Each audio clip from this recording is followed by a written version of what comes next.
Bonsoir à tous et bienvenue à cette grande édition du journal sur Nyota Télévision.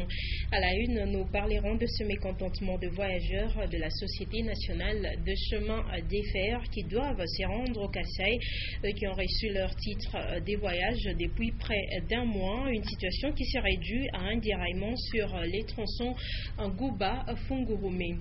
Nous vous parlerons également des difficultés que rencontre l'ISTEM Manono, une institution d'enseignement supérieur, autonome et qui appartient à l'État.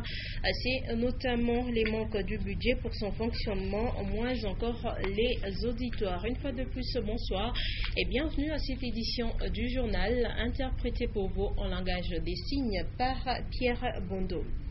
La première réunion de l'ordre opérationnel s'est tenue ce mardi 17 mars 2015 dans la salle de banquet du gouvernorat des provinces. Le gouverneur Moïse Katumbi Chapwe a été représenté par son ministre de l'Intérieur, Juvenal Kitungwa. Je vous propose de suivre ce reportage de Nono Landou et Stéphane Chisso. Juvenal Kitungwa, le ministre provincial de l'Intérieur et Sécurité, a pris part à la première réunion de l'année 2015 de l'ordre opérationnel à la frontière de la province du Katanga, qui s'est tenue dans la salle de banquet du gouvernorat de province ce mardi 17 mars 2015. Il y a été question de faire l'état de lieu de l'ordre opérationnel et d'en évaluer l'action en 2014 avant de projeter des prochaines missions d'inspection à Kasumbalesa, Tchesenda et Mokambo. La rencontre de tout à l'heure, c'était la réunion de la coordination de l'ordre opérationnel en ce qui concerne les frontières terrestres. Étant donné que la DGDA qui a la présidence de cette coordination, il était nécessaire que nous puissions organiser cette réunion pour que nous puissions relancer des activités en ce qui concerne l'ordre opérationnel. Depuis le 28 février 2015 que la loi fixant les modalités d'installation de nouvelles provinces a été promulguée, mais pour atteindre l'effectivité de ce processus du découpage territorial, certains postes de l'administration publique ont été dissous. Présentement, il est attendu la mise sur pied des commissions pour évaluer la viabilité des futures provinces, mais il faut dire que tout au long du processus qui mène vers les découpages territorial, l'administration continue de fonctionner. Augustin Célestin Muganda. Pour un aboutissement heureux du processus de découpage territorial, quelques précisions sont édictées par la loi. L'article 5, par exemple, stipule qu'une commission sera affectée dans les provinces concernées par le découpage administratif. C'est notamment les provinces du Bandundu, Équateur, Kasaï oriental, Kasaï occidental, le Katanga et la province orientale. Nommés par le décret du Premier ministre, dans les 15 jours après la promulgation de la présente loi, les membres de la commission ont la tâche, entre autres, d'établir l'état des lieux des provinces et même répartir entre les nouvelles provinces les patrimoines ainsi que les ressources humaines et financières. Les districts qui seront transformés en provinces sont désormais sous tutelle d'un chef de division unique qui assure la garde des patrimoines jusqu'à nouvel ordre. Autre poste supprimé, à part le directeur de province, il y a aussi le chef de cité. Par contre, les administrateurs des territoires restent en fonction en tant qu'entité de concentrés. Une fois les nouvelles provinces désignées par une loi promulguée par le chef de l'État, les cabinets politiques des provinces ou gouvernorats et même des ministres provinciaux seront dissous. Les gouverneurs des anciennes provinces attendront la remise et reprise avec les institutions des nouvelles provinces, même exercice pour les ministères provinciaux. Pour raison de viabilité des nouvelles provinces, le gouvernement central prévoit, sur une période de 5 ans, un budget pluriannuel d'investissement destiné au fonctionnement des travaux prioritaires des nouvelles provinces. Je le disais dans les titres, le voyageur de la Société nationale de chemin des fers à destination du Kasaï ont manifesté leur mécontentement ce mardi 17 mars 2015. Ils se sont procurés de titres de voyage depuis le 27 février dernier, mais les voyages traînent. Aucune explication ne leur est fournie. Une source de la SNTC a laissé entendre qu'il y a un grand déraillement entre les tronçons compris entre Ngouba et Fungurume. Edouard Kankou pour les détails. Ils ont exprimé leur ras-le-bol, les voyageurs de la Société nationale des chemins de fer du Congo à destination du Kasaï. Ils ont acheté le titre de voyage voilà maintenant 3 semaines. Aucun programme n'est affiché. Ils ne font que des va-et-vient, d'où leur mécontentement. Le problème, c'est que le contrat qui nous lie avec la société SNCC, c'est un contrat de transport. Mais c'est depuis le 27 mois de février qu'on nous a vendu les billets. Jusqu'alors, rien n'est affiché au programme. On nous dit rien, il n'y a aucune autorité de la société SNCC qui vient pour nous dire qu'est-ce qu'il faut faire. Il y a des mamans parmi nous avec des enfants qui sont dans des conditions déplorables. Par moment, il y a certains qui passent nuit à la gare et personne ne s'inquiète de notre situation. Depuis le 27,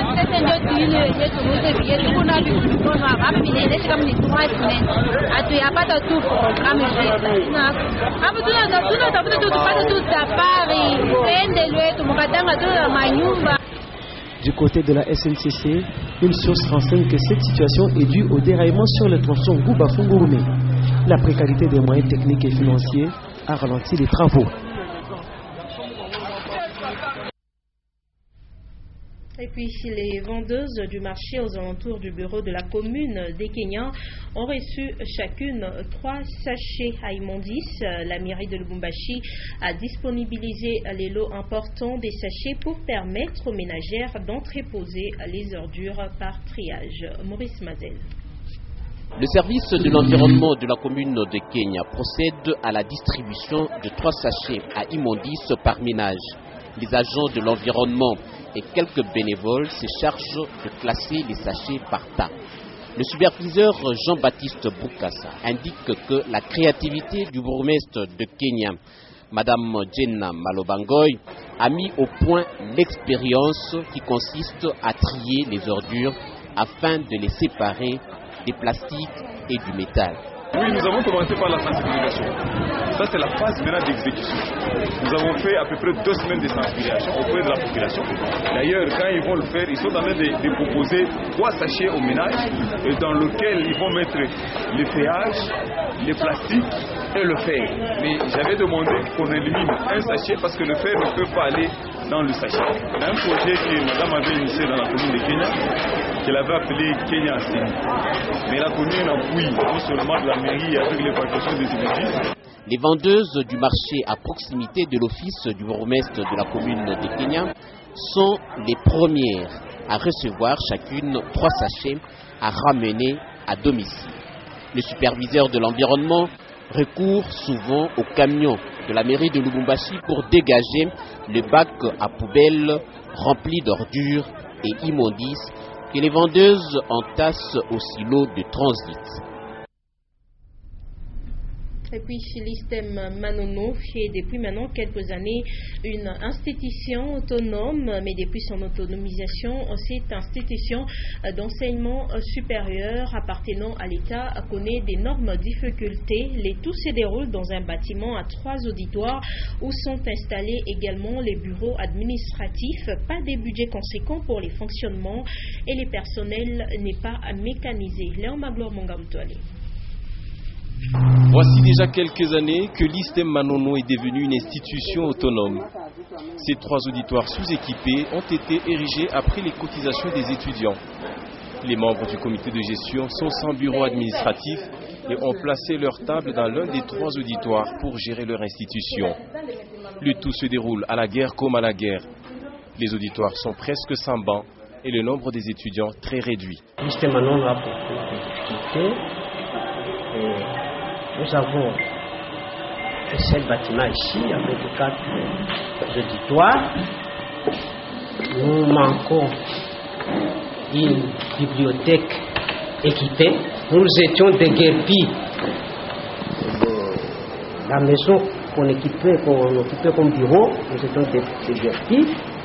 Nous sommes en train de construire. Nous sommes en pleine construction. On n'a pas de matériel, par exemple. Mais vous voyez, notre bâtiment n'est pas bien construit. Dans le cadre de l'autoprise en charge, un four des briques cuites est juste à côté dans la cour pour la construction d'un autre auditoire ou un bureau. Mais les moyens font défaut.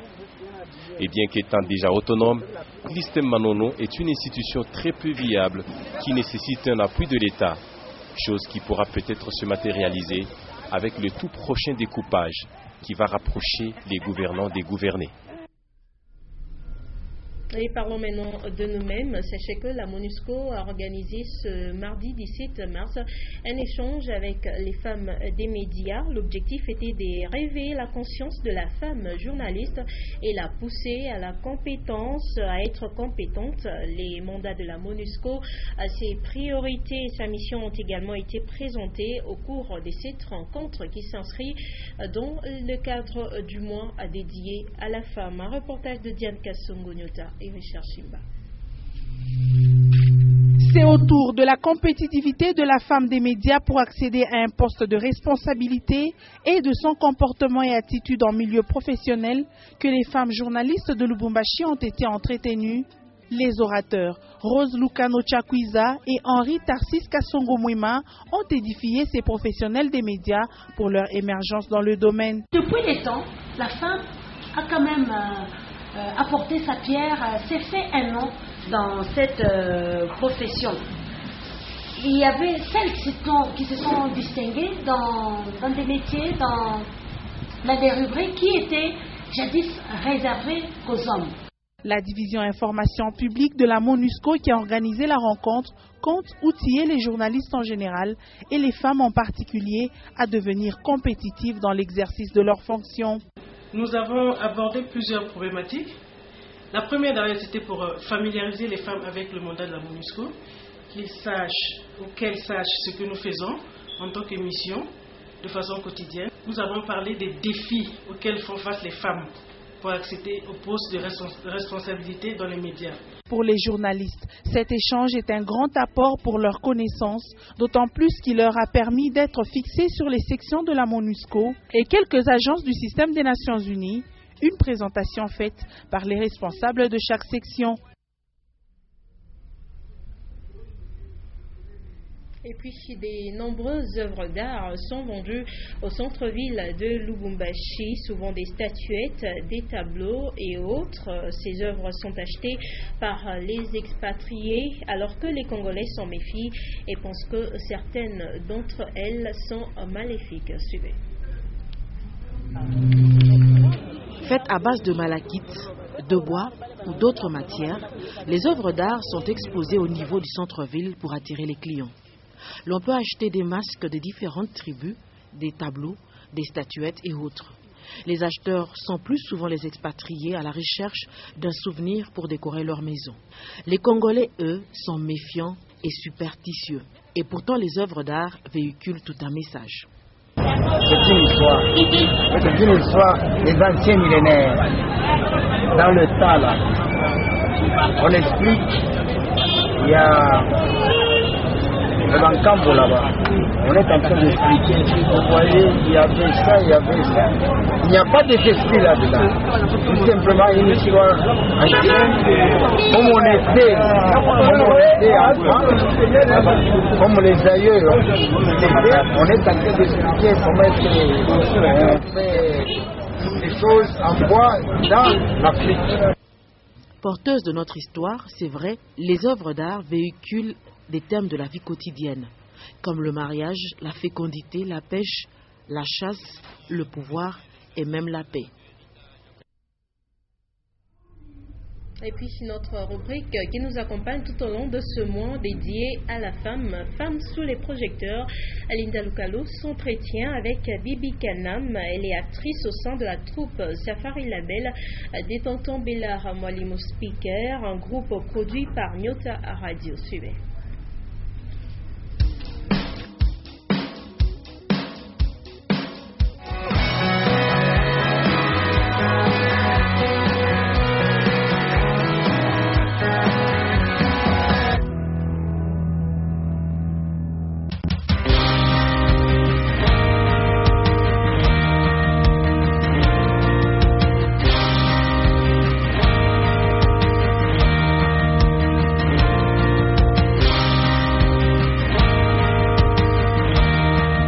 Native de Likasi, Bibi Kanam Kayakez est actrice de théâtre.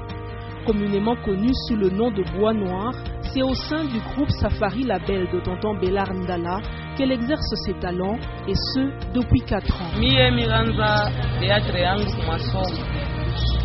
Sasa tulikuwa kwa école catholique, tulikuwa na ile mabisi ya kucheza mateatri. Après pale nikaanza kulikuwa actrice tena paroisse yetu Fatima Mkazi. Mimi nilicheza tena 5 ans. Après pale mimi naolewa. Mkolombo sasa vile teatri ilikuwa ni susi yangu, mawazo yangu, kupenda kwangu. Mimi naolewa, mimi naikala, mkupata matrupu, mkushikia maradio, nikaanza kutafuta ni trupu kani mimi nisiingia mu Lubumbashi. Nilifikia shuku mwani kunashikia teatri radio. Mimi napata numero. Mimi naita ile numero inajikuta kwa Tonto Belar. Mimi nilimtaka mimi niko actrice, mimi nilipenda sana kucheza na mwe. Na yeye shukukatala ananisi. Mimi nakuya tunacheza teatri ndio vipi. La troupe Safari Label est produite par Nyota Radio. Elle connaît quelques difficultés et ses membres se battent pour donner tant bien que mal le meilleur d'eux-mêmes. Bon, difficulté ça tulikuwa na zaidi mtrupi yetu ya kusema tulikuwa juste paka kwa radio. Ndio kale zaidi kadifika kwa mzungu. Ndio tuweka kwa ile mawazo na sisi ya kusema Mungu atusaidie hivi kesho yake tunaweza kutoka trupe yetu tunatumika ni bule ya bule. Transport ni yangu mimi moya. Mimi nezikuwa besoin na kuya kufanya kazi yangu ya bwakristo. Me kama mishina na transport biku na nyangaisha sana. Tuko natumika muvili, hatuna na intérêt, hatuna na avantage. Bibi Kanam, alias Bois Noir, a beaucoup de rêves, mais elle estime qu'elle a encore beaucoup à apprendre auprès de ses encadreurs. Elle y reste encore. Mie niku mumawazo yangu nikipenda kubakia na Tonto Belar. Peut-être kesho Mungu anaweza kunisaidia na mimi quelque part mu mambo yangu. Mais ça vile Tonto Belar ni kazi yake na ni muntu tuko na eko sa vile formateur wangu. Donc nous kumpembeni yake kwa mtoto yake eko formateur wangu aliforme pour que kesho atujue maisha yake ya kesho. Atujue kesho yake italamuka je. Mais kama niko kumpembeni yake kwa na niforme, inaweza nipatia nguvu na effort ya kesho na mimi nifanye kitu changu cha bien patana na education ya Tonto Belar. Et le mot de Bibi Kanam Kayakens alias Bois Noir aux femmes. Mimi napenda mbele kujiadresser sana kwa mama president wetu wa ba femme comédienne ba Lubumbashi mujima. Merci na formation yake ile kunatupatia. Bale ba mama bote betu ba femme comédienne baba mbetu kajetu na nguvu na mikono mbiri. Malgré mazarau ba femme comédienne ni bandumba ni ba hivi mais tu supporter tuendeleshe kazi yetu kumbele kesho Mungu atakusaidia.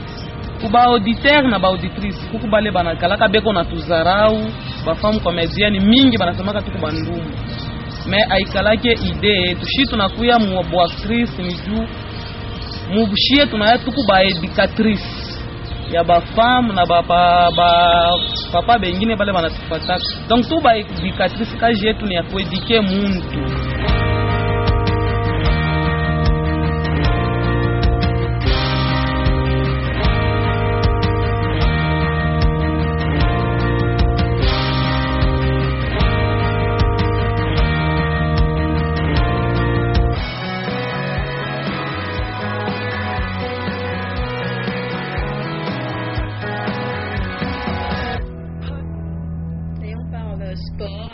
Adversaire du tout-puissant Mazembe Anglebert ce mercredi au stade Kibasha Maliba de la Kenya pour les comptes des playoffs de la Lina Foot. Les Santélois Lupopo s'est entraîné la matinée de ce mardi dans ce même stade sous la direction du coach Raoul Shungouf. Une séance d'entraînement suivie du point des presses du staff technique. Un reportage de Jean-Marc Kouloukasso. Pour cette dernière séance d'entraînement, avant d'affronter les grands rivaux Mazembe ce mercredi, le FC Saint-Éloi Lupopo a travaillé sur la récupération ainsi que l'efficacité devant le but. Une efficacité dont les cheminots auront besoin s'ils veulent sortir vainqueurs de ces chocs. C'est un travail qu'on progresse. On ne peut pas rester puisqu'on ne marque pas de but qu'on reste. Et si on ne marque pas de but, quand même on est quelque part. On n'est pas dernier au classement, on est quelque part, c'est-à-dire même si on ne marque pas de but, on est en train de progresser. Le staff technique de Lupopo est certes conscient que le match ne sera pas facile, mais les Lumpas vont le préparer à leur manière, sans pression aucune. face à Mazembe, c'est une équipe comme les autres équipes, bien que c'est une équipe de taille, mais on ne peut pas faire des choses spéciales parce que c'est Mazembe. On respecte, nous continuons notre préparation, notre reconstruction de l'équipe comme on l'a prévu. Certes, c'est un grand match, c'est un grand derby, mais ce ne sera pas facile pour les deux équipes. Ça, je peux t'assurer que ça ne sera pas facile ni pour Mazembe, ni pour le Lupopo. Le match, je crois que ça va se décanter sur le petit détail. Lupopo, qui n'a plus battu Mazembe depuis 2012, voulait les faire enfin, cette fois-ci. Les jaunes bleus peuvent compter sur la forme actuelle du portier Munga Fossi comme véritable dernier rempart. Et de son côté, le tout-puissant Mazembe Anglebert a organisé son traditionnel point de presse. C'était avant la séance d'entraînement MacArthur Kikouni. Séance d'entraînement ouverte à la presse ce mardi, organisée dans le temple de Badiangwena à 24 heures du derby entre le tout-puissant Anglebert Mazembe, le leader au classement, et le football club Saint-Éloi Lupopo, 3e classé. Tous les joueurs du TP Mazembe ont été présents, y compris l'effectif qui avait affronté Mamelodi Sundowns. Pendant une quinzaine de minutes, Patrice Carteron a soumis ses poulains aux différents exercices en fonction de la cible. Si la saison passée, les deux équipes s'étaient neutralisées, mais pour cette nouvelle confrontation, beaucoup de données ont changé de part et d'autre. Du côté du TP Mazembe, il y a de ces nouvelles recrues qui pourraient goûter pour la première fois au derby louchois, tels Roger Assalé et Christian Kofi Kwame. Le président du club, le chairman Moïse Katumbi Chapwe, a tenu personnellement à assister à cette séance d'avant Lupopo Mazembe. Patrice Carteron n'a pas dérogé à la tradition, celle d'être en face de chevalier de la plume et du micro. Le coach principal du TP Mazembe s'attend à un match très engagé et difficile, mais son objectif pour ce match est de rafler les 3 points et surtout de rester en tête du classement. Déjà, le but pour moi, c'est... on avait joué Lupopo, souvenez-vous, dans d'autres circonstances, avec beaucoup de joueurs qui étaient mobilisés par la Coupe d'Afrique des Nations. Donc cette fois-ci, on est en play-off. Notre objectif, c'est d'être champion cette année et de prendre le maximum de points d'avance pour éviter tous les traquenards qui nous attendent sur les derniers matchs de ces play-offs qu'on aura joués. Pour nous, l'objectif, c'est de rester en tête des play-offs, en tête de la Lina Foot, et de faire un grand match pour vraiment continuer à préparer ce match retour de Mamelodi Sundowns qui est dans toutes nos têtes. Patrice Carteron a conclu en disant il n'a aucun blessé parmi son effectif, à part Thomas Oulimwengu, qui a des petites malaises. Voilà, madame, monsieur, c'est la fin de cette édition du journal sur Nyota Télévision. Si vous venez de nous prendre diffusion en cours, retenez qu'on a parlé de ce mécontentement des voyageurs de la Société nationale de chemin des fers qui doivent se rendre au Kassai, qui ont reçu leur titre de voyage depuis près d'un mois. Une situation qui serait due à un déraillement sur les tronçons Ngouba à Fungurume. Nous avions également évoqué les difficultés que rencontre l'ISTEM Manono, une institution d'enseignement supérieur autonome et qui appartient à l'État. C'est notamment les manques du budget pour son fonctionnement, moins encore les auditoires. Cette édition du journal a été interprétée pour vous en langage des signes par Pierre Bondo. Prenez le rendez-vous avec les informations tout à l'heure à 23h avec Titiane Bouy.